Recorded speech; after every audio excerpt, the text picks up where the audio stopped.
안녕하세요. 오늘도 사연살롱을 찾아주셔서 감사합니다.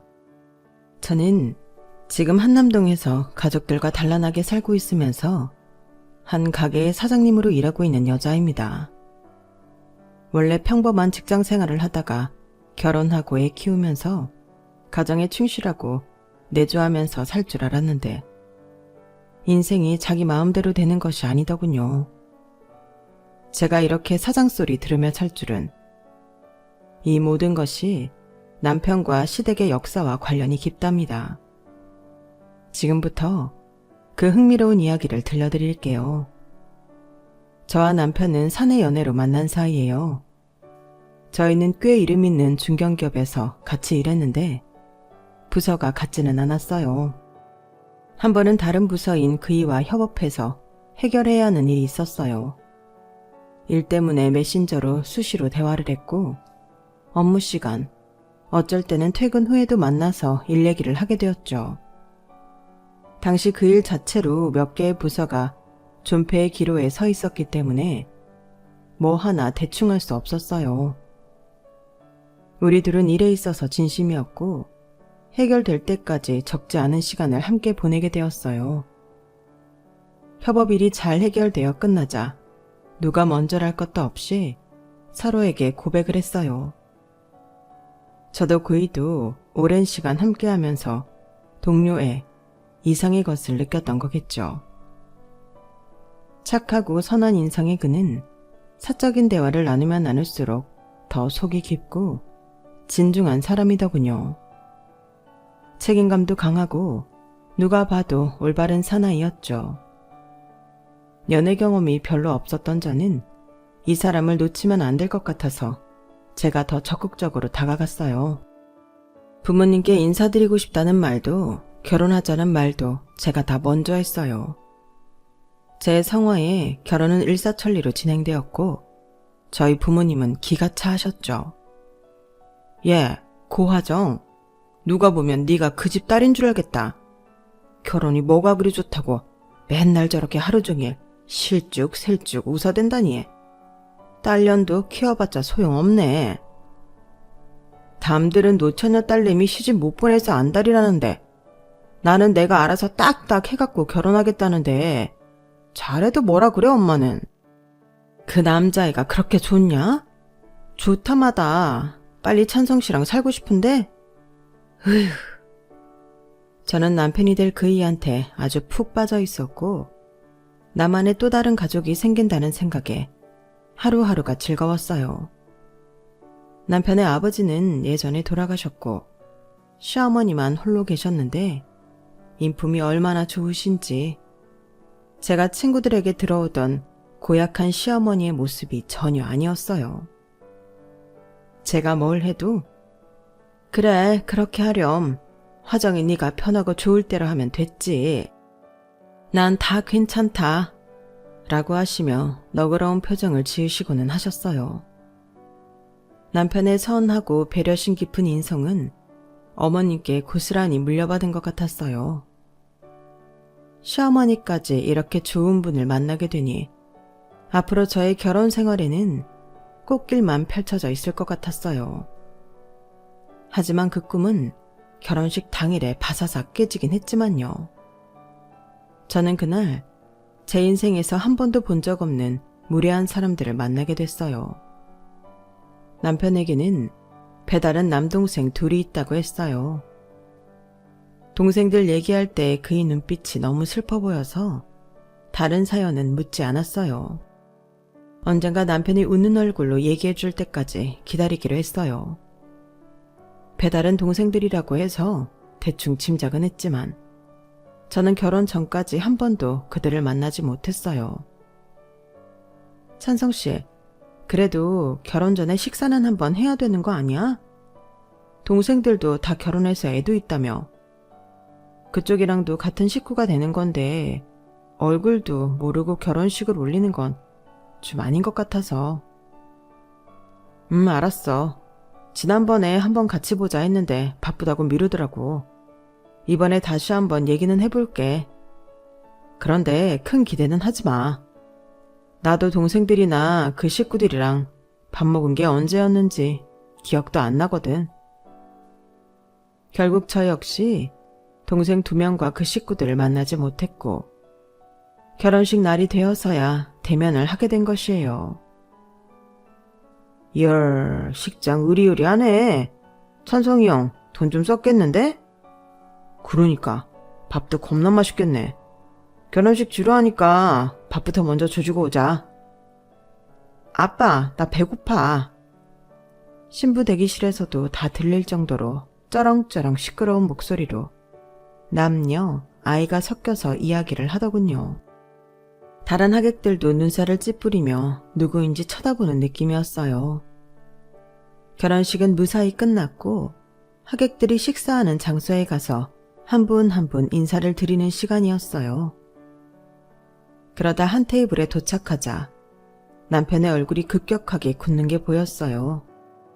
자기야, 여기 그 남동생들 준철이랑 민철이 그리고 이쪽은 와이프분들이랑 조카들이야. 인사해. 어머, 안녕하세요. 천성씨 동생분들이시구나. 드디어 뵙네요. 한 가족인데 결혼 전에 시간 좀 내주시지. 이제서야 보는 거 너무하세요. 저는 애교 섞인 앙탈을 부리며 섭섭한 마음을 털어놓았어요. 하지만 싸늘한 분위기만 느껴지더군요. 굳이 봐야 했을까요? 그냥 서로 이렇게 살다가 생사나 확인하는 정도면 되지 않을까 싶은데. 아니야, 형? 그래도 와줘서 고마워. 뭐 우리도 딱히 오고 싶어서 온 건 아니야. 그냥 애들 뷔페 좀 간만에 먹여볼까 하고. 식장 규모에 비해 밥은 뭐 그냥 그렇네. 좀 더 잘 알아보고 구하지 그랬어. 옆에 있던 제 얼굴이 다 화끈거리더군요. 남편은 고개를 숙여버렸어요. 그래, 애기들도 많이 컸네. 이따가 어머니한테 인사만 좀 드리고 가. 우리가 왜? 왜라니? 그래도 어머니가 너희한테 못되게 하신 건 없잖니. 너희도 인사도 드릴 겸 내 결혼식 온 거 아니야? 찬성이 형 많이 재밌어졌네. 아까 말했잖아. 뷔페 먹으러 왔다고. 우리도 축의금 냈어. 가족이 이런 걸로 엮여서 공짜 밥 먹은 거 아니야. 하긴 가족도 아니긴 하지. 남남인데 뭐. 민철아, 그렇게 말하지 마. 어떻게 우리가 남이니? 그리고 어머니가 정말 너희들한테 최선을 다하신 거 알잖아. 아니, 모르겠는데? 그리고 누가 최선을 다해달라고 시켰나? 어머니는 아직도 너희 기다리셔. 가서 얼굴 뵙고 인사드리고 애기들도 보여드려. 재수씨들도 같이. 꼰대 같은 건 아직 여전하네. 뭐 그래. 인사한다고 누구 죽는 것도 아니고. 우리가 알아서 보고 갈게. 저쪽에 앉아있잖아. 그치? 제게는 2명의 서방님과 2명의 동서, 조카들까지 새로 생긴 가족 구성원치고는 너무 험악한 분위기였어요. 전 남편 옆에서 눈치만 보면서 어색하게 서 있었어요. 2 동서들조차 팔짱을 끼고 등받이 기대고 앉아서 저희 부부를 올려보더군요. 그 어느 누구의 입에서도 결혼을 축하한다는 말은 듣지 못했어요. 갑자기 2 남동생이 벌떡 일어나더니 혼주석에 계신 어머님께 저벅저벅 걸어갔어요. 아이고, 이게 누구십니까? 방영실 여사님 아니십니까? 아니, 준철이랑 민철이 아니니? 네, 저희가 여기 있어서 놀라셨나 보네요. 아무리 친아들이 아니지만 그래도 이런 경조사에 초대는 해주시지 그랬어요. 내가 너희를 얼마나 찾았는데 어디 있다가 온 거니? 밥은 잘 먹고 다니고 애들은?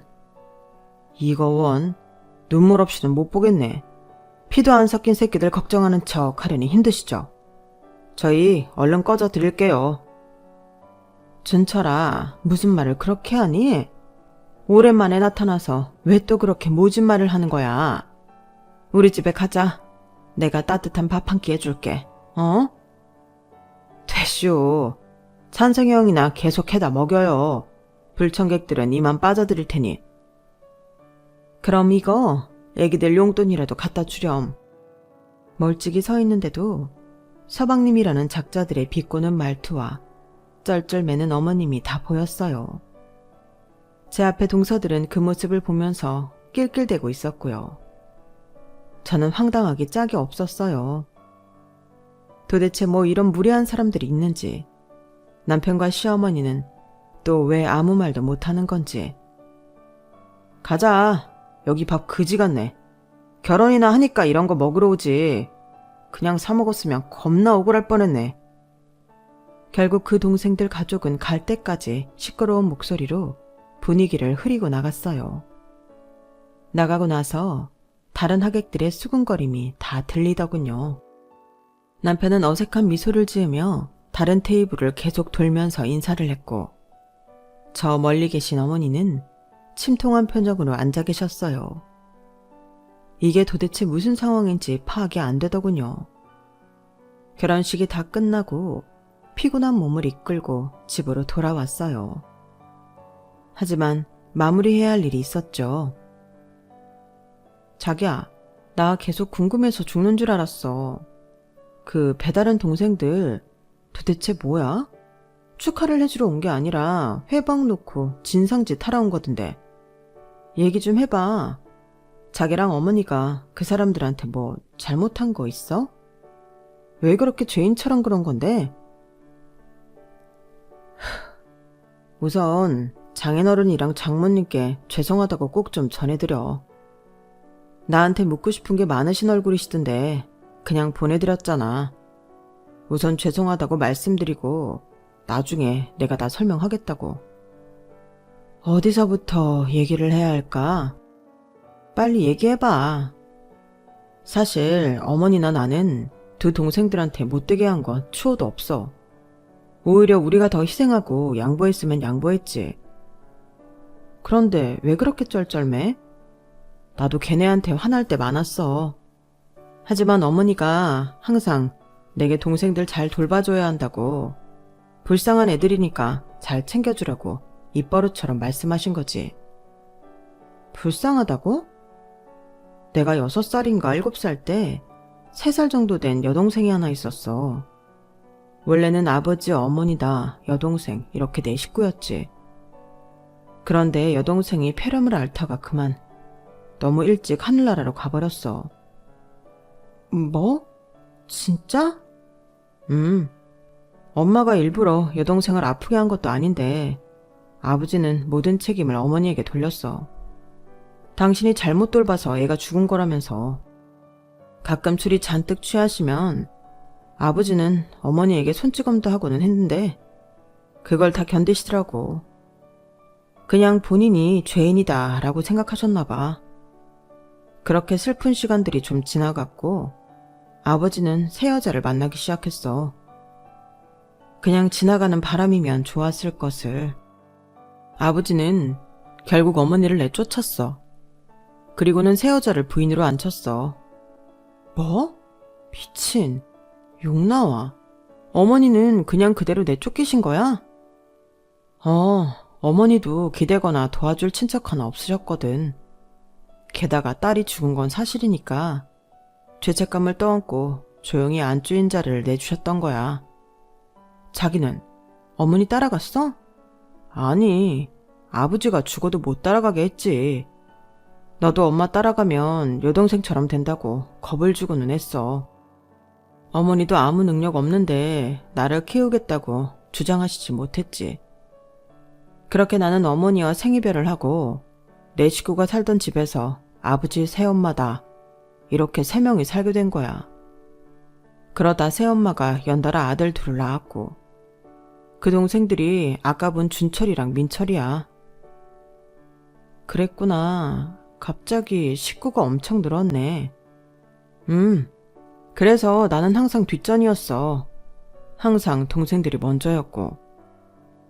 돌아가신 아버님 너무하신 거 아니야? 친모랑 생이별을 시켜놓고 자기를 안 챙겨? 아버지도 새엄마 눈치를 봤겠지. 새엄마는 나를 많이 미워했는데 아버지는 그걸 알면서도 못 본 척 했거든. 그렇게 그냥 살았으면 좋았겠지만 새엄마는 다른 남자랑 눈이 맞아서 아버지와 친자식 둘까지 다 떼어놓고 몰래 도망을 갔어. 이거 웬만한 드라마보다 더 드라마틱하네. 와, 그 여자 얼굴 한번 어떻게 생겼나 보고 싶다. 지 핏줄을 버리고 도망가? 새엄마를 사랑했던 아버지는 배신감에 밤낮으로 약주만 드셨고 나와 어린 두 동생들은 밥도 못 먹고 힘들게 지냈어. 그러다 한 번은 이틀 간격으로 준철이랑 민철이가 길에서 쓰러졌는데 병원에 가니까 영양결핍이라는 거야. 어린 우리에게 먹을 걸 챙겨주는 사람이 아무도 없었으니까. 그때 아버지가 충격을 받고 정신을 약간 차리셨나 봐. 진짜 이렇게 술만 마시고 애들도 안 돌보고 살다가 다 죽겠구나 싶었겠지. 그래서 아버지는 우리 어머니를 다시 불러들였어. 어머니를? 이제서야? 한번 내쫓겼던 어머니지만 바로 한 걸음에 뛰어오셨어. 여자로서 남편에게 소박맞은 처량함보다 자식이랑 떨어져 살아 그리운 마음이 더 힘드셨겠지. 그때 몇 년 만에 어머니를 만났는데 둘이 안고 얼마나 울었는지 몰라. 어머니는 돌아왔지만 핏줄도 아닌 아들이 혹처럼 둘이나 더 생겼던 거지. 그런데 어머니는 새엄마랑 달리 동생들에게 정말 잘해주셨어. 오히려 나보다 애들을 먼저 챙겨주시고는 했으니까. 왜? 그 여자 새끼들이면 꼴도 보기 싫었을 텐데 어떻게 그 아이들을 내 손으로 직접 키워? 어머니는 항상 그러셨어. 준철이, 민철이는 정말 불쌍한 아이들이다. 장남인 내가 애들한테 더 양보하고 더 잘해주려고 해야 한다 등등. 어머니 스스로도 동생들이 친모의 부재를 느끼지 못하게 해주려고 부단한 노력을 하셨어. 항상 따뜻한 밥과 국, 맛있는 반찬까지 도시락을 싸서 학교 앞까지 가져다 주시고는 했으니까. 말도 안 돼. 어떻게 그런 마음을 내실 수 있는 거지? 하지만 동생들은 오히려 커갈수록 더 삐뚤어졌어. 어머니한테 대들거나 반항하는 건 물론이고 자신들을 때리는 나쁜 계모처럼 얘기해 동네 사람들한테 손가락질도 받게 했으니까. 어머니가 그렇게 잘을 해줬는데 왜? 은혜를 원수로 갚는 격이네. 도대체 왜 그랬대? 그건 나도 잘 모르겠어. 하지만 걔네 눈에는 자기들의 친모를 우리 어머니가 내쫓았다고 생각할 수도 있고 뭔가 피해받았다고 생각했겠지. 나중에는 아버지마저 자기들을 미워한다고 생각했거든. 진짜 피해자는 어머니잖아. 애들이었으니까 그렇게까지 깊게 생각을 못했겠지. 아무튼 그렇게 서로가 물과 기름처럼 섞이지 못하고 컸어. 중학생 때부터는 둘이 가출도 하고 그랬어. 집 나가면 어머니가 가서 데려오고 파출소에서 연락 오면 한밤중에 또 뛰어갔다 오고. 그래도 어머니는 준철이 민철이한테 매질 한번 하지 않으셨어. 오히려 아버지가 하면 더 했지. 그러다 아버지가 병 때문에 몸져 누우시고 엄마는 병간호까지 해야 해서 더 힘들어지셨지. 다행이라고 해야 할지 모르겠지만 아버지는 금방 돌아가셨어. 병을 얻고 1년도 안 돼서. 그리고 아버지가 당시 그나마 조금 갖고 있던 돈이 있었는데 당신도 내쫓았다가 다시 데려와 고생만 시킨 게 미안했는지 그걸 다 엄마한테 주고 가셨어. 어머니 떡가게를 그때부터 시작하신 거야. 그래도 최소한 양심은 있으셨네. 문제는 아버지 돌아가시자 동생들의 일탈이 더 심해졌어. 가출을 밥 먹듯이 하고 동네 질 나쁜 애들이랑 몰려다니면서 싸움질을 하고 그랬으니까. 결국 그래서 두 동생 모두 고등학교도 졸업 못했어. 한 명은 퇴학당했고 한 명은 자퇴했어. 그래도 어머니는 동생들을 자기가 책임져야 한다며 더 열심히 보살펴 주시려 애썼어. 애석하게도 동생들은 그걸 전혀 알아주지 못했지만 19살이 되자 준철이는 어머니한테 독립하겠다는 말 한마디만 남기고 서울로 갔어. 민철이 역시 몇 달 뒤에 형을 따라갔고 방 보증금 하라면서 어머니가 준 돈은 받아가더라. 그리고 그 이후로 걔네 소식은 아주 드문드문 들었어. 일한다더라, 결혼한다더라 등등. 준철이는 서울로 떠난 후 고향에 딱 2번 왔다 갔었어. 한 번은 어머니와 나에게 결혼할 거라고 알려주러 온 것도 아니고 이미 결혼도 했고 애도 있다 라는 통보를 하러 왔었고, 다른 한 번은 이쪽에 무슨 서류를 떼러 왔었다나 뭐라나. 이 정도면 얼마나 서로가 연락을 안 하고 살았는지 감이 오지? 서울로 상경한 2 형제는 같이 중고차 사업에 뛰어들었고, 운이 좋았는지 자리 잡기까지 그다지 오랜 시간이 걸리지 않았다고 하더군요. 돈이 원하는 대로 벌리자 사업을 계속 확장해 나갔고, 그러는 도중에 결혼도 하고 아이도 낳았다는 거예요. 첫째 동생인 김준철의 아내는 어이없게도 같은 가출팸 중에 한 명이었어요. 고향을 떠난 김준철이 그리워 서울로 따라갔고, 혼인신고고 결혼식이고 다 생략하고 동거부터 시작해 아이를 낳았다고 해요. 어쩐지 아이가 꽤 커 보이더라고요. 둘째 동생 김민철 와이프 역시 반가운 이력을 갖고 있는 사람은 아니었어요. 김민철이 돈을 많이 벌어 흥청망청 유흥을 즐겼고, 그러다 만난 거였어요. 나이 어리고 예쁘장한 술집 아가씨로 일했는데 김민철이 마음에 들어 임신부터 하고 살림을 합쳤던 거죠. 저는 모든 이야기를 듣고 어질했어요. 어머니가 그렇게 사랑으로 키우려고 했던 동생들이 어쩜 저렇게 삐뚤어질 수 있는 건지. 저희 결혼식에는 왜 그 온 가족이 출동했던 건지는 모르지만 안이 꼬웠던 것은 맞는 것 같아요. 어머님은 인상도 좋으시고 인자하신 웃음을 항상 지으셔서 그렇게 오랫동안 소갈이 해온 사연이 있을 줄은 꿈에도 몰랐죠. 그 사이에서 장남이라는 이유로 친하지도 않은 동생들을 건사하며 어머니에게도 잘해드리려 했던 남편을 생각하니 가슴이 애렸어요. 이제는 제 가족이 되었으니 제가 더 잘해주고 잘 챙겨드리고 싶다는 마음이 마구 솟았어요. 남편 어머니와 머리를 맞대고 의논한 결과 제가 회사를 그만두고 어머니의 가게를 도와드리기로 했어요. 저희 집에서도 너무 좋아해 주셨고요. 어머니의 떡가게는 워낙 유명하기도 했고 입소문도 많이 타 손님이 많지만 연세가 어느 정도 있으신 어머님 혼자 계속 이끌고 가기에는 무리가 있다고 판단했거든요. 저 역시 아이를 갖게 되면 조금 더 유동적인 일을 해야겠다고 생각하고 있던 찰나였죠. 저는 퇴사를 하고 어머님 옆에서 떡 기술을 배우기 시작했어요. 배우다 보니 재미있고 의외로 저와 맞는 부분도 많았어요.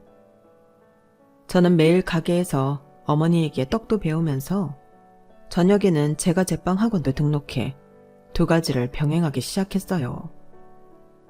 떡과 빵, 과자류는 매우 다른 듯 하지만 같은 점도 많아 나중에 반드시 활용할 수 있는 부분이 있을 거라 생각했거든요. 밤낮으로 가게와 학원을 다니며 몸은 힘들었지만 그때만큼 무언가를 재미있게 해본 적이 없었던 것 같네요. 하루는 제빵 학원을 마치고 11시쯤 피곤한 몸을 이끌며 집에 가려고 나설 때였어요. 학원이 약간 번화가 안쪽에 있는데 시끄러운 주점들 사이에서 나오는 2명의 여자가 눈에 띄었어요. 혹시 준철, 민철 서방님들 뭐라고 해야지? 동서? 짧은 스커트에 어깨가 훤히 다 드러나는 옷을 입은 2 여자가 신경질적으로 저를 뒤돌아보더군요. 누구?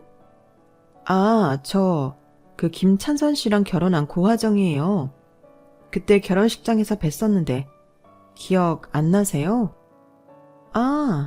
그때 그 결혼식? 신부화장 벗겨놓으니까 못 알아볼 뻔했잖아요. 네, 그럴 수도 있겠네요. 그런데 이 밤중에 여기는 웬일이세요? 거기다 여기랑은 안 어울리게 그런 후줄근한 트레이닝복 차림으로? 저 여기 근처 제빵학원 다니고 있거든요. 오늘 좀 더 늦게 끝나서 이제 집에 가는 길이에요. 아, 그러시구나. 그런데 두 분은 제가 동서라고 부르는 게 맞죠? 동서들은 어디 가는 길이에요? 동서? 호칭 왜 이렇게 웃기냐? 저희는 술 마시러 가요. 오늘은 애들은 다 애아빠들이 봐준다 그래서 사이 좋은 우리 형님이랑 동서랑 술 마시러 나왔어요. 둘 다 어린 나이도 비슷하고 가깝게 지내서 그런지 매우 친해 보였어요. 생긴 것도 형님과 동서가 아닌 친자매같이 많이 닮았더군요. 그러시구나. 그럼 동서들 술 잘 마시고 재미있게 놀아요. 다음에 또 기회 되면 만나요. 시간 괜찮으면 같이 한잔 하실래요? 네? 저요? 네, 그쪽이요. 아니지. 뭐라고 불러야 되지? 형님? 맞네. 형님. 저를 부르는 형님 소리가 뭐가 웃긴지 둘은 계속 키득키득거리며 짓궂은 얼굴을 보이더군요. 결국 어린 두 동서들과 저는 근처 술집에서 함께 자리하게 되었어요. 형님은 몇 살이에요? 저는 35살이요. 동서들은 나이가 어떻게... 형님 늙은이네. 이쪽은 24살, 저는 27살이요. 아, 그러시구나. 이렇게 꾸미고 다니니까 둘 다 아가씨 같아요. 누가 애엄마라고 생각하겠어요. 그런 얘기 많이 들어요. 사실 우리 둘이 다니면 헌팅도 많이 들어오고 그래요. 오늘 형님 때문에 우리가 헌팅 다 포기한 거예요. 도대체 유부녀에다가 애들까지 있는 여자들이 무슨 헌팅 타령을 그렇게 하는지 제 상식으로는 이해할 수가 없더군요. 그건 그렇고 이 집안 머리 아픈 얘기는 다 들으셨죠? 뭐가 그렇게 복잡해. 본부인을 내쫓았다가 다시 들여왔다가. 맞아. 나도 죽었다는 아버님 얘기만 들었지 완전 별로야. 민철 오빠랑 준철 아주버님이 그 다른 엄마가 낳은 자식이랬죠? 아, 가정사 한번 진짜 더럽다. 제 앞에서 그녀들은 말도 거침없이 하더군요. 제 시댁이자 본인들의 시댁 이야기인데 무슨 완전 남 얘기하듯이 하는 게 너무 어이없었어요. 그러면서 덧붙이는 말이 더 황당하고 뒷목 잡게 하더군요. 어쨌든 새엄마고 친엄마고 우리는 지금 시어머니 없으니까 너무 좋은 거잖아. 안 그래? 맞아요. 민철 오빠랑 아주버님이 아예 연을 끊고 사는 것처럼 해주니까 우리야 뭐 완전 편하죠. 형님도 어차피 이 집 핏줄 아니잖아요. 이 집 문제는 그 사람들이 알아서 하라고 하고 우리는 그냥 이렇게 친하게 지내요. 얼마나 좋아요. 씹을 사람도 많고. 씹어요? 그냥 결혼만 했다 뿐이지. 형님네 남편이나 내 남편이나 여기 민철 서방님 내 일인데 우리까지 끼어들 필요 없잖아요. 원래 다 같이 아는 사람 씹는 게 제일 재밌는 거잖아요. 형님이랑 우리는 뭐 원수 지을 거 있나요? 다 다른 집에서 온 객식구들인데. 맞아요, 맞아. 어려서 그런 걸까, 그냥 철이 없는 걸까. 그녀들이 하는 말은 남보다 못한 사이를 두고 하는 것 같더군요. 저는 그 자리에서 이야기를 듣기만 했는데도 수치스러워 귀까지 빨개졌어요.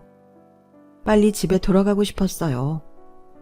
동서들은 본인 남편 집안일인데 다들 잘 얘기해서 화목하게 지낼 생각은 추호도 없었어요. 오히려 시아버지는 죽었고 시어머니라고 간섭할 사람이랑은 자발적으로 연락 없이 지내니 너무 편하다는 말을 서스럼 없이 내뱉더군요. 저는 그래도 용기를 내서 한마디 했어요. 저희 어머니 정말 좋은 분이에요. 우리 모두 이 집에 시집 오기 전 일이라 정확히 그때 무슨 일 때문에 다들 사이가 틀어진 건지 모르겠지만 저는 개인적으로 다 잘 지냈으면 좋겠어요. 그 두 서방님들이 왜 어머니랑 저희 남편을 미워하는지도 듣고 싶고 오해가 있다면 풀고 싶어요. 물론 제가 그럴 자격은 없겠지만 다들 한번 만나서 얼굴 보고 대화하는 시간을 가졌으면 해요. 그래야 조금이라도 서로의 마음을 헤아려 볼 수 있지 않을까요? 이 형님이 뭐래? 지금 이거 개그 프로야? 형님, 왜 혼자 심각한 건데요? 무슨 오해가 있고 뭘 풀건 무슨 상관이에요? 오히려 오해 풀었다가 괜히 없는 시댁 혹 붙이는 일을 저희가 미쳤다고 하겠어요? 이 형님 알고 보니 골 때리는 사람이네? 뭐가 재미있는지 그 둘은 제가 한 말을 듣고 배꼽 잡고 넘어갈 듯이 비웃더군요. 그럼 한 가지만 알고 싶어요. 저희 어머님이 두 서방님들한테 잘해주려고 많이 노력했다고 들었어요. 그런데 왜 두 분은 저희 어머님에 대해서 그렇게 차가운지 알아요? 그날 결혼식장에서도 봤잖아요. 그게 오랜만에 본 모자 사이라고 보이던가요? 서방님들은 어머님한테 막말하고 어머님은 그저 안타까워하시고 저는 그게 마음에 걸려요. 형님, 마음에 걸릴 것도 세고 셌네요. 뭘 그렇게 착한 척을 해요. 우리도 왜 사이가 그렇게 됐는지 정확히 모르고 궁금하지도 않아요. 됐어요? 그때 서방님들을 만난 이후로 어머님 얼굴이 많이 어두워지셨어요. 그럼 오해 풀고 말고 이런 거 다 제쳐두고 이번 돌아오는 명절 때 한 번만이라도 다 같이 모여서 밥 먹는 게 어때요? 말 안 통하는 사람 여기 하나 더 있네. 그러니까 저희가 왜 그런 좋은 일을 해서 긁어 부스럼을 만들겠냐고요. 저희는 지금까지 시댁의 시자랑 하나도 연이 없어서 너무 편했다니까요. 명절에 밥? 준철 씨가 밥상 없지는 않으면 다행일걸요? 형님 때문에 술맛 떨어지는 것 같아요. 계속 그런 쓸데없는 이야기 하려면 그냥 가세요. 두 동서에게 제 말은 씨알도 먹히지 않더군요. 다시 한번 서방님들의 수준과 여자 고른 안목을 알 것 같더군요. 저는 먼저 일어나 집으로 향했어요. 집으로 걸어가는 길, 머리가 복잡해지고 가슴이 먹먹해졌어요.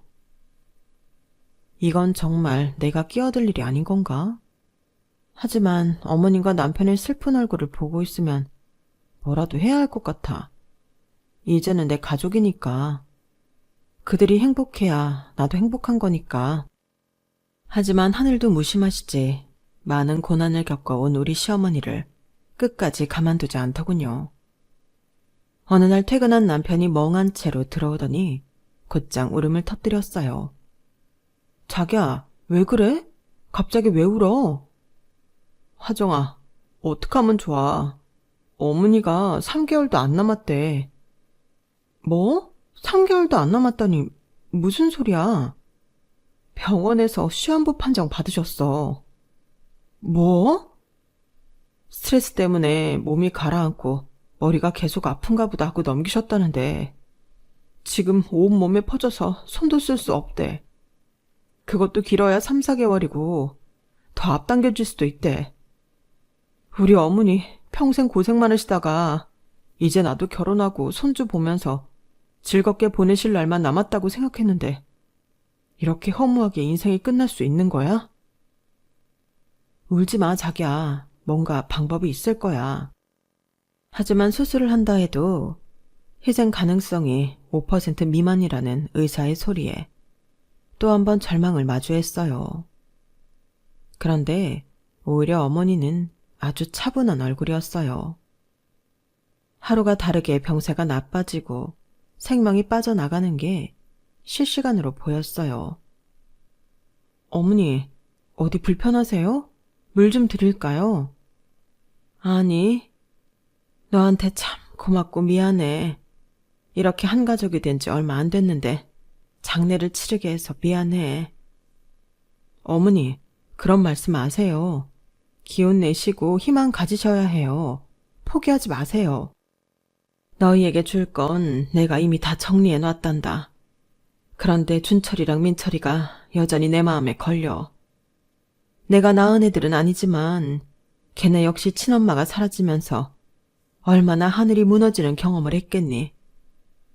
내가 얼마나 밉고 싫었겠니? 나는 그래도 걔 둘이 항상 불쌍하고 마음 쓰이더라. 학창시절에 방황하고 다닐 때도 얼마나 마음 붙일 곳이 없으면 저럴까 싶어서 내가 더 잘하려고 했는데 그 아이들은 자꾸 더 엇나가려고 하더구나. 그것 또한 다 내 탓이지 싶었어. 어머니, 제가 서방님들한테 연락을 한번 할까요? 어머님 아프신 것도 모르는 것 같은데. 아니야, 굳이 알리지 않아도 돼. 그런데 준철이 민철이 주려고 내가 조금 남겨놓은 돈이 있거든? 너나 찬성이가 봐도 서운하지 않을 정도란다. 20살도 안 돼서 집 싫다고 떠났는데 그때 방 한 칸 얻을 돈만 해서 보냈던 게 평생 마음에 남더라고. 비록 중간에 서로 연락 없이 지냈던 시간도 있지만 그 두 아이들 앞으로 조금 남겨주고 가고 싶어. 내가 그래야 마음이 편할 것 같아. 어머님은 정말 천사시더군요. 자신을 그렇게나 밀쳐냈던 배다른 아들들을 평생 불쌍히 여기고 죽음을 앞두고서도 못해준 것만 생각나 미안한 마음을 조금이나마 성의로 남겨주려 하시다뇨. 이런 천사의 마음을 하신 분을 하늘이 데려가다니 너무 속상했어요. 저는 병실을 나와 그때 받은 동서들의 연락처로 전화를 걸었어요. 어머 형님, 이 시간에 무슨 일이에요? 다름이 아니라 지금 어머님이 많이 편찮으세요. 남은 날도 많지 않고요. 그런데 서방님 둘에게 남겨줄 것이 조금 있다고 하셔서요. 마지막일 수 있는데 한번 같이 어머님 뵈러 오는 게 어때요? 뭘 준다는데요? 돈이요? 글쎄, 그건 정확히 저도 잘 모르겠네요. 아, 그 노인네. 검은 속내를 잘 모르겠네.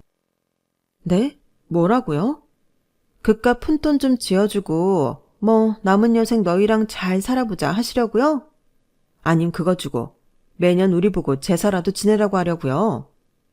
우리도 돈 많아요. 전혀 그런 의도는 없으셨고 저도 지금 그런 뜻으로 전달하는 게 아닌데요. 그러니까요. 다 죽어가는 노인네 속을 어떻게 알겠어요? 젊었을 때 못 받아본 효도 괜히 이제 와서 우리한테 요구하는 걸 수도 있잖아요. 저는 저희 엄마 감기만 걸려도 집에서 마스크 끼고 엄마랑 말도 안 하는 사람이에요. 제 발목 잡는 일을 제가 할 것 같아요? 지난번 우연히 만났을 때도 느꼈지만 말을 정말 막 하는 것 같네요. 네? 어리다는 걸 감안하고 들어도 꽤 불편한 말들을 많이 하시던데요. 그리고 아무도 그렇게 의논하지 않았는데 미리 앞서 꼬아 생각하는 거 좋지 않아요. 지금 저 가르치려 드시는 거예요? 모르면 배우려고 해야죠. 참, 저희 어머님 불쌍하시네요. 친자식도 아닌 것들 거두어서 잘 입히고 잘 먹이고 잘 재워서 다 키워놨더니 그놈들은 배웅망덕하게 나오고 그 배우자들도 뭐 크게 다르지 않고. 뭐? 지금 말 다 했어?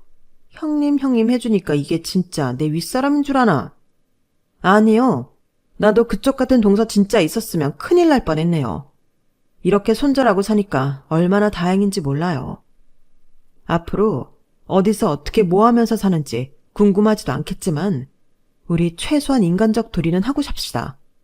우리가 짐승도 아니고. 뭐? 인연이 뭐라는 거야, 짐승? 제게 욕지거리를 내뱉는 동사의 전화를 일방적으로 끊어버렸어요.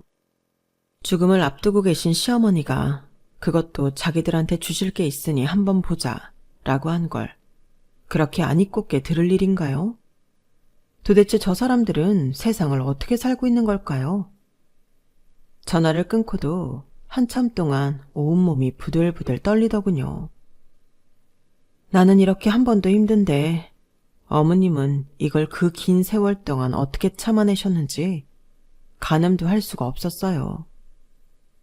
결국 그 쓰레기 같은 두 서방님들과 동서들은 어머니가 영면하실 때까지 코빼기도 안 보이더라고요.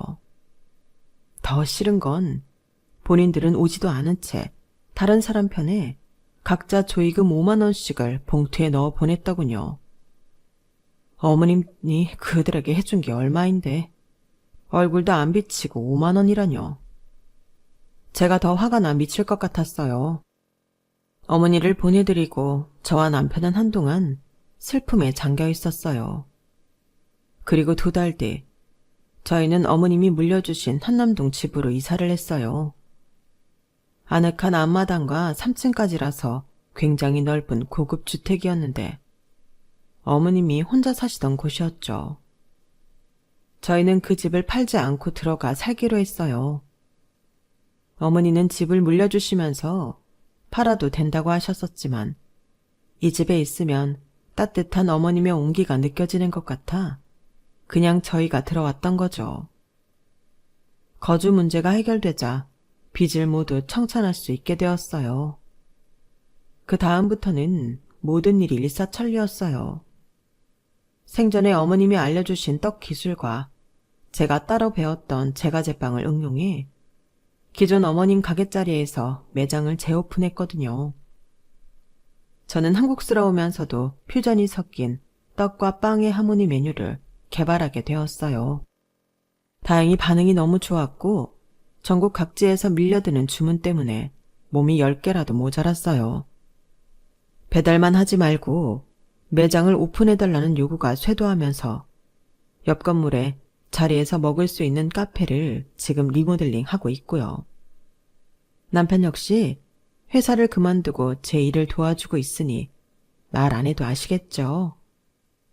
주변에서는 며느리가 기특하게 시어머니의 떡가게를 받아 더 발전시켰다며 칭찬해 주시는 덕분에 저는 밥을 먹지 않아도 항상 배가 부른 상태예요. 저는 이 모든 것이 다 어머니가 하늘에서도 저희를 보살펴 주고 있다고 생각해요. 다 어머니 덕분에 여기까지 올 수 있었던 것 같아요. 참, 그 이야기를 놓칠 뻔했네요. 그 남편의 배다른 서방님들과 동서들 이야기요. 둘이 하면서 호황기를 누리던 개인 중고차 사업장은 최근 굵직굵직한 대기업으로 인수되기 시작했다고 해요. 한 기업에서 나쁘지 않은 조건과 액수로 인수를 요구했지만 두 남동생들은 욕심 때문에 모든 제안을 거절했고 결국은 폐업하게 됐다네요. 이렇게 자세히 그들의 소식을 알게 된 건 동서가 먼저 전화를 해왔기 때문이죠. 형님 저예요. 준철씨 와이프. 아, 잘 지냈어요? 정말 오랫동안 연락을 못하고 지냈네요. 뭐 물어볼 것 있어서요. 몇 년 전에 그 시어머니가 암튼 돌아가셨잖아요. 그런데 그때 저한테 전화해서 뭐 남겨주실 거 있다고 했던 거 기억해요? 네, 기억하고 말고요. 그래서 겸사겸사 와서 마지막 인사라도 드리라고 부탁했는데 거절했잖아요. 5만 원 넣은 봉투만 띡 보내고. 중요한 건 그게 뭐였어요? 우리한테 주려고 했다는 게? 그게 이제 와서 궁금해졌어요? 그게 뭐냐고요? 1억이요. 네? 1억이요? 네. 각자 1억씩 총 2억이었어요. 그럼 그거 지금 줘요 빨리. 뭐라고요? 그걸 왜 지금 찾아요? 준철 씨랑 민철 서방님 사업장 지금 야단 났어요. 급하게 메꿔야 할 거 많단 말이에요. 그 1억 지금이라도 줘요. 저는 어이가 너무 없어서 지금 내 앞에 있다면 머리채라도 잡고 싶었어요. 지금 와서 돌아가신 분의 유산을 달라고 하는 게 맞는 일이에요?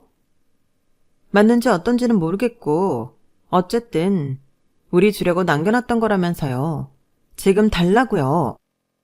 와서 가져가라고 할 땐 콧배기도 안 비추더니 지금 와서 내놓으라고요? 주고 싶어도 없네요. 그 2억 전부 다 기부했거든요. 네? 우리 건데 기부를 왜 마음대로 해요? 준다고 했는데도 안 받아갔잖아요.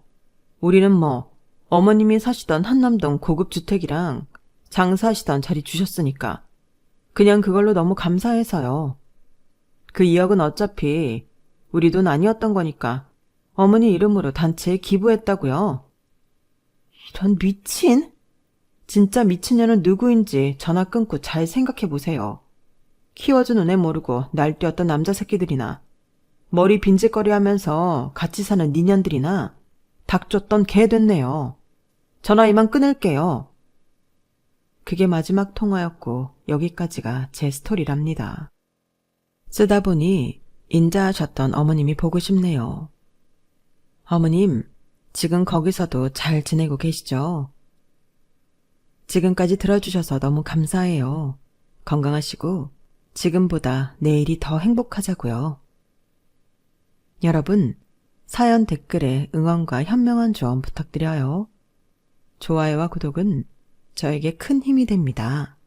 오늘도 좋은 일 가득하세요.